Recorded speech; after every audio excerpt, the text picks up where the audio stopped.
Laid out here are the parts for a Pfaff tensioner.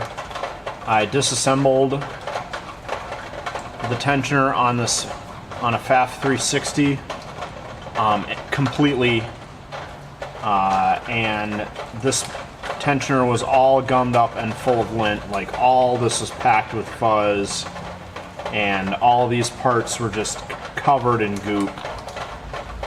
But now it's time to get this reassembled. So we have this main body and the center stem here, and it slides in and has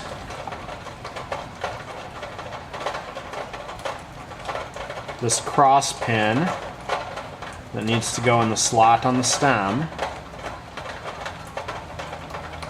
and then that cross pin fits down inside the body of the tensioner. Once that cross pin is in the body, there's a clip that goes on the back side of the stem here, and with that clip in place, the stem can't come out far enough for that pin to fall out. So that pin will stay in place now. And that cross pin is actually going to be our tension release when we get that far. So this body has then a screw on the side for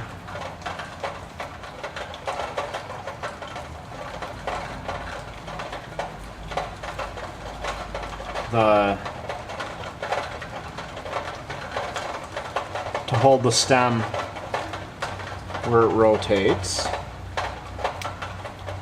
And I'm just gonna snug that up for a moment here so that stem won't turn.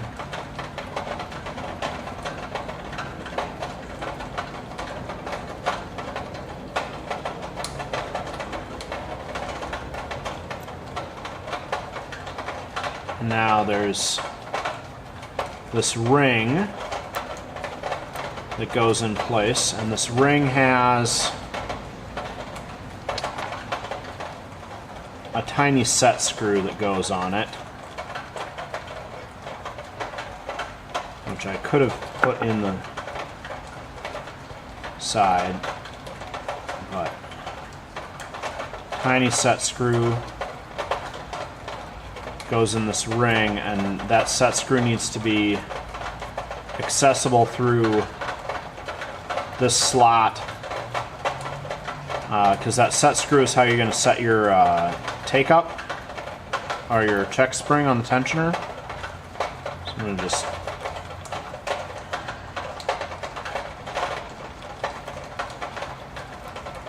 put that set screw, set that set screw in the middle.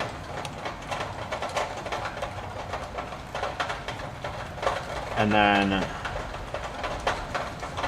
this is our check spring. The check spring has this barrel on it, or the center bushing, and the center bushing then gets the tension discs assembled on it. And they're dish style, 2 of those, and then this single double-sided disc. So the double-sided one is the center piece.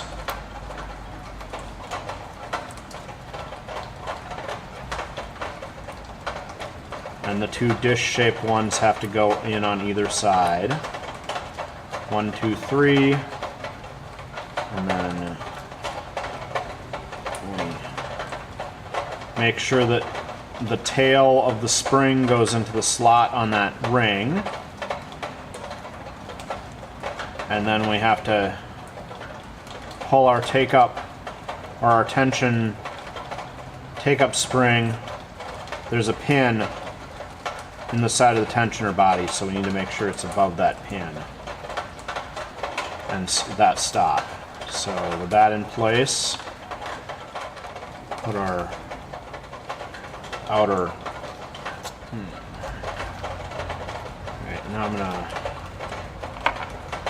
loosen the stem here so that I can turn the stem from the back to get the. I just turned the stem in enough to keep the dial from spinning freely, and we'll see how that goes. And then our release pin goes down through the center like so.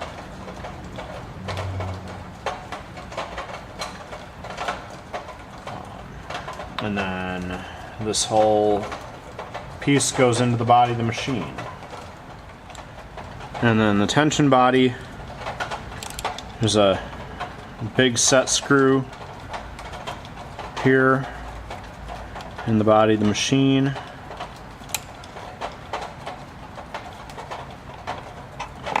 And when you remove that, the tensioner slides out. When you put it back in, just reinsert.